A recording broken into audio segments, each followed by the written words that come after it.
இந்திரா நகர் தொகுதியில் போட்டியிடும் சுயேச்சை வேட்பாளர் ராபர்ட் ஜேசுதாஸ் அவர்கள் ஜிப்மர் குடியிருப்பு பகுதிகளில் பேட்ஸ்மேன் சின்னத்திற்கு தீவிர வாக்கு சேகரிப்பில் ஈடுபட்டார்.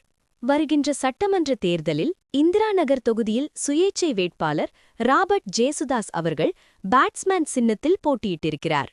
அவர் நேற்று தனது ஆதரவாளர்களுடன் இந்திரா நகர் தொகுதிக்குட்பட்ட ஜிப்மர் குடியிருப்பு பகுதிகளில் உள்ள வீடுகளில் பேட்ஸ்மேன் சின்னத்தில் தீவிர வாக்கு சேகரிப்பில் ஈடுபட்டார்.